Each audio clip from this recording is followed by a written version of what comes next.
Skura, paano na tayo ngayon? Sinasakop na ng mga taong ating kagubatan.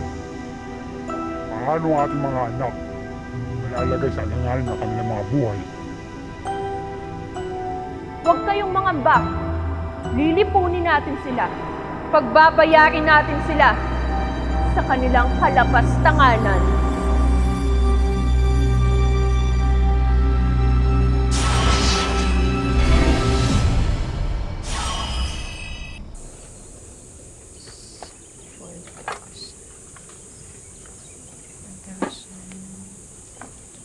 Nak.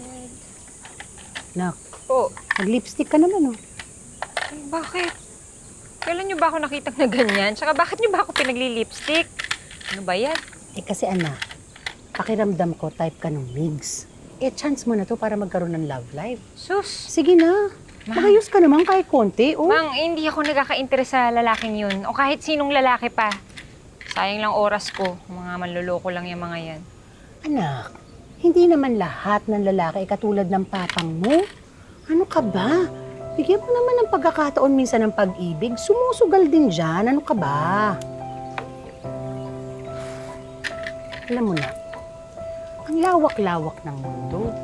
Nandito ka lang sa bakery natin parati. Hindi mo man lang ba naisip pumunta ng Maynila o kaya mag-abroad? Hindi yung, ito lang ang ginagawa mo, dito lang o ano ba? Ang dami mo pa pwedeng gawin na iba. Oh, eh ano namang masama doon? Masaya naman ako dito. Okay lang yan, Mang. Wala namang problema dyan eh. Tsaka, pag naging kayo nung Migs, eh, pwede mo siyang pakiusapan na wag nang putulin yung mga puno sa gubat, di ba? Ayan. Sabi na eh. Kunwari pa, ako yung concern mo. Yung pala, yung mga sobrang yan. Di ba pwedeng pagsabayin? Busy ako.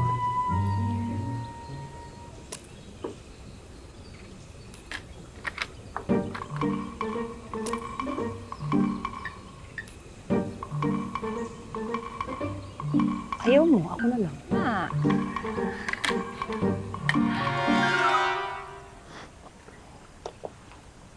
Oy. Trespassing ka. In your heart? Sabi ko na nga ba, mag-fall ka rin sa akin eh.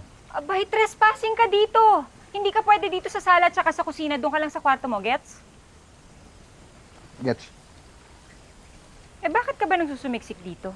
Eh, napakarami namang resort dyan sa labas. Boring sa resort eh. Dito, you can keep me entertained. Oh, wow. Naku talaga, no, nanggigigil na ako sa'yo. Kung naniniwala lang ako sa kulam, pinakulam na kita. Bakit ka ba galit na galit sa akin?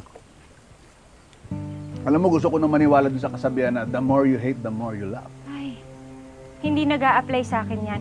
The more I hate, the more I beast mode. Kaya pwede ba tigilan mo na yung pagpapakit mo kung gusto mo pang umuwi sa Manila ng buhay? Angel, gusto kita. Iba ka eh. Sanay kasi ako sa mga babae na humahabol sa akin. Iba talaga ako.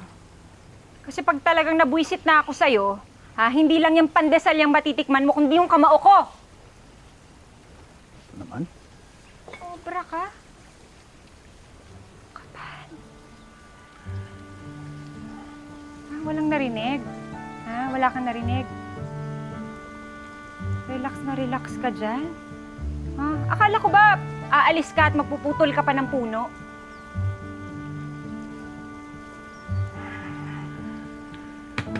Sabi ka?